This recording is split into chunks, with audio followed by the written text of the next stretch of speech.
طفح الكيل لك الويل أيا جرذ قم بلغ السيل الزبا. والله هذا الكلام لابد أن يسمع حتى النهاية، براءة للذمة. إذا لم تسمع نهايته فلا تسمع بدايته. نداء عاجل ومهم جدا بصوت عشرات الملايين من إخوتكم العرب، يا إخوتنا الفلسطينيين المظلومين المنكوبين المرابطين الذين يبادون في غزة وغيرها. قلوبنا معكم تحترق لأجلكم، ومستعدون للتضحية بأرواحنا وأموالنا وكل ما نستطيع نصرة لكم كلما أتيح لنا ذلك. فأنتم إخوتنا في الدم والعقيدة، وقضيتكم قضيتنا. نحن إخوتكم المنكوبون مثلكم بمحتل فارسي أبشع وأفظع، ارتكب كل ما ارتكبه ويرتكبه من فظائع في العراق والأحواز وسوريا ولبنان واليمن باسمكم وتحت غطاء ما يسمى محور المقاومة، وثمنا لدعم تافه مزعوم لكم، ولمسرحيات الصواريخ والتصريحات المفضوحة بينهم وبين الصهاينة والصليبيين. وستدركون قريبا أن الإبادة والمجازر التي حدثت لكم ما هي إلا صفقات بينهم. يا إخوتنا الفلسطينيين الغيورين، في بلد اليمن مثلا لقد احتل العدو الفارسي وأذنابه الحوثيون ودمروا وطننا وأهانوا ودنسوا كل مقدساتنا ورموزنا الوطنية باسمكم. قتلوا وهجروا وسجنوا وعذبوا الملايين منا، وفجروا بيوتنا ومساجدنا ونهبوا كل ما نملك باسمكم. انتهكوا الأعراض واغتصبوا النساء ونشروا الشذوذ والمخدرات باسمكم. اختطفوا وجندوا مئات الآلاف من الأطفال واستغلوهم جنسيا وحولوهم إلى إرهابيين قتلة باسمكم. زرعوا في أرضنا ملايين الألغام الإيرانية باسمكم. يعملون على تغيير عقيدة الملايين من إخوتكم العرب المسلمين الموحدين إلى دين الشرك والكهنوت الفارسي وتغيير هويتهم العربية باسمكم. يقومون بتجويع إخوانكم اليمنيين ونهب رواتبهم وامتهان كرامتهم وتحويلهم إلى عبيد للعلوج المعممين باسمكم.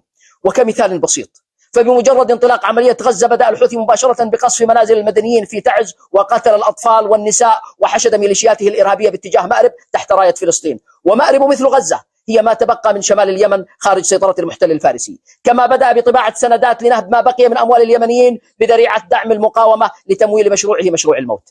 وكذلك بمجرد أن أطلق الحوثي بعض الألعاب النارية في الهواء باسم نصرة غزة، بدأ مباشرة بتهديد السعودية والاستعداد لفظائع جديدة بحق اليمنيين، وبدأ بجمع تبرعات لما يسميها القوة الصاروخية والطيران المسير.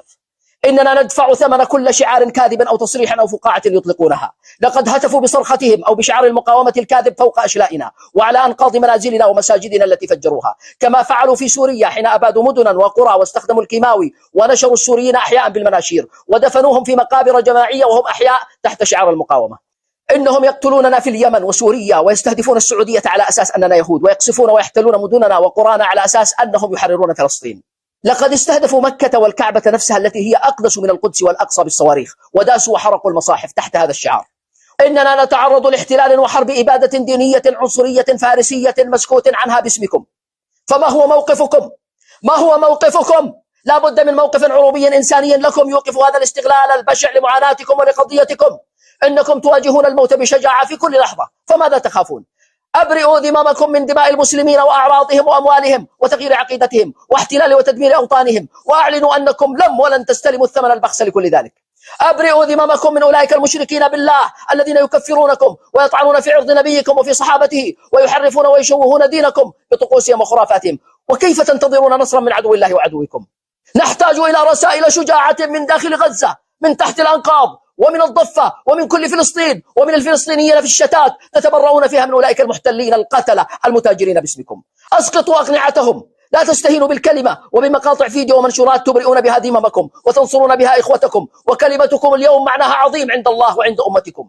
ردوا علينا يا إخوتنا في الدم والعقيدة، هل أنتم راضون بما حل بنا باسمكم؟ هل أنتم راضون بما حل بنا باسمكم؟ نحن في انتظار ردكم على هذا النداء وتأييد كل عربي له. أخوكم ناصر العشاري، يمني حر مشرد يحلم بالعودة إلى وطنه المحتل دون أن يستعبد أو يقتل.